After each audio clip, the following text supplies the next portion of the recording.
తాకట్లో ఉన్న మీ బంగారాన్ని విడిపించి ఆ రోజు ఆన్లైన్ రేటుకి కొంటాం. Sharma gold company. నమస్తే, వెల్కమ్ టు సుమన్ టీవీ. నేను గిరిజ. ఇవాళ మనతో పాటు ప్రముఖ జ్యోతిష్య వాస్తు పండితులు బ్రహ్మశ్రీమంతా సూర్యనారాయణ శర్మ గురువు గారు ఉన్నారు. వారితో మాట్లాడి ఈ 2025 నూతన ఆంగ్ల సంవత్సరంలో ద్వాదశ రాశుల వారికి ఏ విధంగా ఉంటుందో తెలుసుకునే ప్రయత్నం చేద్దాం. గురువు గారు నమస్కారం. నమస్కారం అమ్మా, శుభం వ్యాధు. గురుగారు, కన్యా రాశి వారికి ఈ 2025 ఆంగ్ల నూతన సంవత్సరంలో ఏ విధంగా ఉండబోతుంది అంటే, క్రితం చూసుకుంటే కనుక కన్యా రాశి వారికి శని ప్రభావం చాలా విపరీతంగా ఉండటం వల్ల చాలా రకాల సమస్యలు పడ్డాము అనేది చూస్తున్నాం. కాబట్టి ఈసారి అయినా మరి వాళ్ళకి బాగుండబోతుంది అనుకోవచ్చు అంటారా? తప్పకుండా బాగుంటుందమ్మా.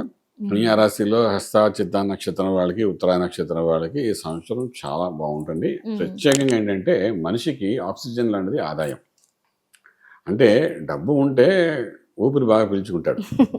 అంటే డబ్బు ఏముంది అంటే కానీ డబ్బు లేని జీవన విధానం లేదు. టెన్షన్ స్టార్ట్ అవుతుంది, దాని హెల్త్ ఇష్యూస్ అన్ని వస్తుంటాయి. సో ఈ సంవత్సరం కన్యా రాశి వారికి పుష్కలంగా ఆదాయం ఉంటుంది. సంవత్సరం క్యాలెండర్ చూస్తే మనకి అదే కనబడుతుంది.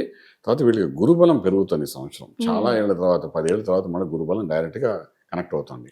అంటే భాగ్యస్థానంలోకి శనీశ్వరుడు ఉన్నాడు, అక్కడ రాజ్యంలోకి వస్తున్నాడు. రాజ్యంలో శనీశ్వరుడు వస్తున్నాడు.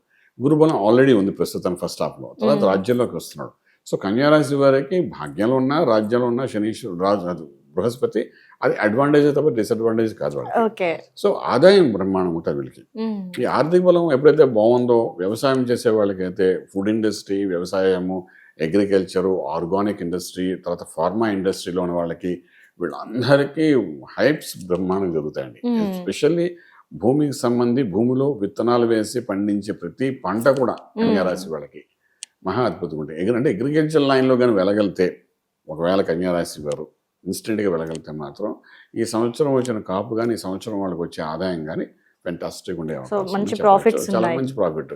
అలాగే మీరు హ్యాచరీస్ పెట్టుకోండి, తర్వాత మీరు ఫుడ్ ఇండస్ట్రీ ఏదైనా పౌల్ట్రీస్ అనండి, ఇలాగ దేనికైనా సరే మోస్ట్ సక్సెస్ఫుల్ గా ముందుకు వెళ్ళే అవకాశం. ఓకే గురుగారు. సో మరి విద్యార్థులకు ఏ విధంగా ఉండబోతుంది అంటే, విదేశీయానం చేసే వాళ్ళకి కానివ్వండి, కాంపిటేటివ్ ఎగ్జామ్స్ రాసే వాళ్ళకి, అలాగే ఉద్యోగం చేసుకునే ఉద్యోగస్తులకి బాగుంటుంది. అలాగే విద్యార్థుల విషయంలో కూడా విదేశాలకు వెళ్ళి చదువుకునే వాళ్ళకి కూడా బాగుంటుంది. ఫస్ట్ హాఫ్ కొంచెం గట్టిగా ప్రయత్నం చేసుకోమనండి. అంటే బిఫోర్ జూన్ అప్లికేషన్స్ అది నింపి ముందుగానే వెళ్ళగలిగితే మంచి హైప్స్లో చదువు, మంచి కాలేజీలు, మంచి యూనివర్సిటీస్ కూడా వచ్చే అవకాశం బాగున్నాయి. అలాగే అక్కడ విదేశాల్లో ఉన్న విద్యార్థులు కూడా ఉద్యోగరీత్యా చేసే ప్రయత్నాల్లో కూడా సక్సెస్ఫుల్ అవుతారు. అలా విద్యార్థులు ఎవరైతే ఇక్కడ ఉండి విదేశాలు ఉద్యోగం కోసం వెళ్ళే వాళ్ళు కూడాను మంచి ఉద్యోగాలు వచ్చే అవకాశం ఉంటుంది.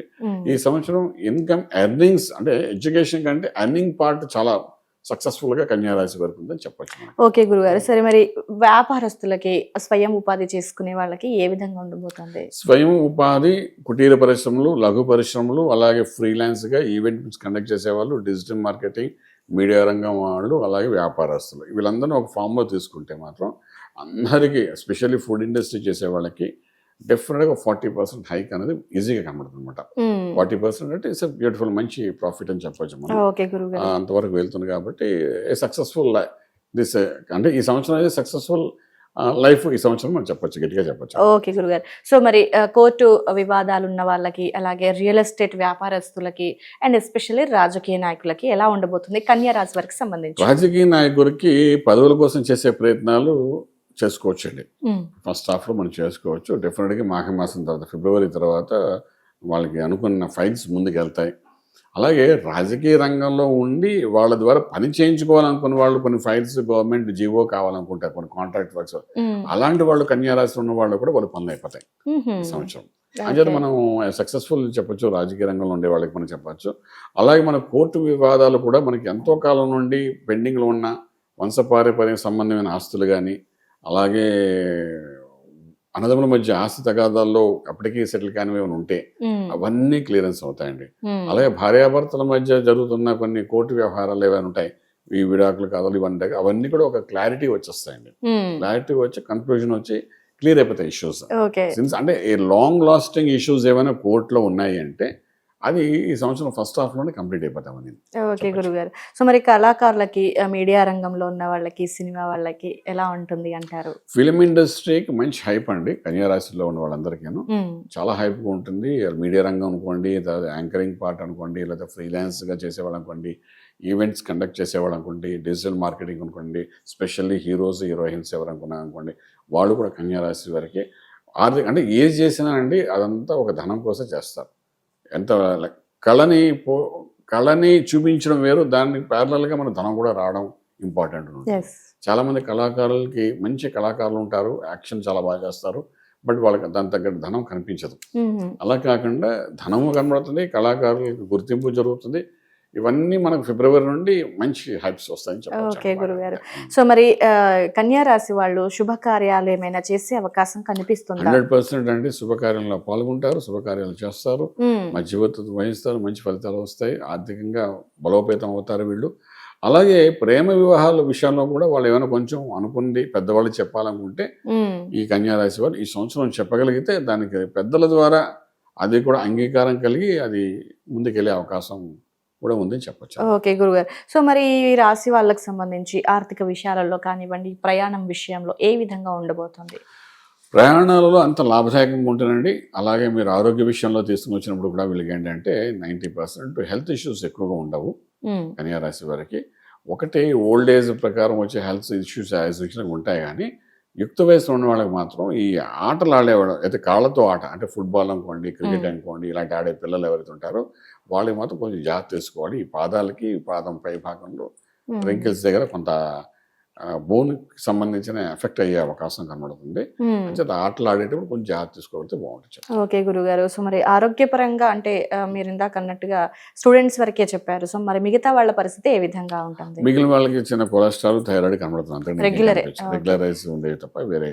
ఓకే గురుగారు. సో అంటే క్రితం నుంచి చూసుకుంటే కనుక ఈసారి కన్యా రాశి వాళ్ళకి చాలా బాగుంది అంటున్నారు. సో మరి మెరుగైన ఫలితాల కోసం ఏదైనా మంచి పరిహారాన్ని తెలియజేస్తారా? తక్కువగానమ్మా ఈ కన్యా రాశి వారికి, కన్యా రాశికి అధిపతి బుధుడు కాబట్టి నారాయణ అష్టాక్షరి మహామంత్రాన్ని ఓం నమో నారాయణాయ నమః, ఇంకేం లేదు. మనం విష్ణు స్వరూపం నారాయణుడు అంటాం కాబట్టి నారాయణాయ నమః అంటే నారాయణుడు అంటే అక్కడ ఆరోగ్యానికి ప్రదాత అయిన సున్నానుమూర్తి కూడా నారాయణుడు అంటాం, అలాగే విష్ణువు కూడా నారాయణుడు. అంటే నారాయణ నమః మంత్రాన్ని అష్టాక్షరి మహామంత్రానికి చాలా శక్తివంతమైన మంత్రం ఇది. ఇది గురువు ద్వారా ఉపదేశం ఉంటే చక్కగా చెప్పుకోవచ్చు, లేకపోతే ఓం నమో నారాయణ అనుకున్నా కూడా పర్వాలేదు.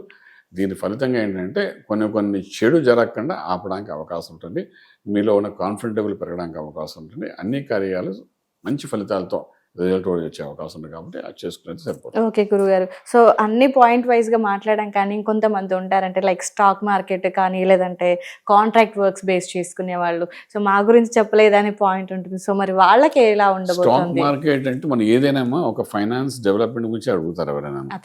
ఎవరికైనా ముందు కావాల్సిన ఫైనాన్స్, తర్వాత హెల్త్ అండ్ వెల్త్, ఇవి రెండే మెయిన్ కాన్సెప్ట్స్ ఉంటుంది. కాబట్టి డెఫినెట్గా ఈ సంవత్సరం వాళ్ళు బాగుంది అంటే వాళ్ళు స్టాక్లో ఇన్వెస్ట్మెంట్ ప్లాన్ చేయొచ్చు. స్పెషల్లీ అగ్రికల్చర్, ఆర్గానిక్ ఇండస్ట్రీ మీద, ఫార్మా ఇండస్ట్రీ మీద, ఫుడ్ ఇండస్ట్రీ మీద ఇన్వెస్ట్మెంట్ ప్లాన్ చేయండి. స్టాక్ ఎక్స్చేంజ్ వాళ్ళు స్టాక్లో ఇన్వెస్ట్మెంట్ చేయాలనుకున్నారు. అండ్ లక్కీ నెంబర్ 5 and 6 సంవత్సరం అంతా బాగా పనిచేస్తుంది. వీటి మీద కాన్సన్ట్రేట్ చేయండి, డెఫినెట్గా success will be there. Okay గురుగారు. సో చాలా చక్కటి వివరణ తెలియజేశారు గురువు గారు. మా వీక్షకుల కోసం ధన్యవాదాలు. నమస్కారం, శుభం.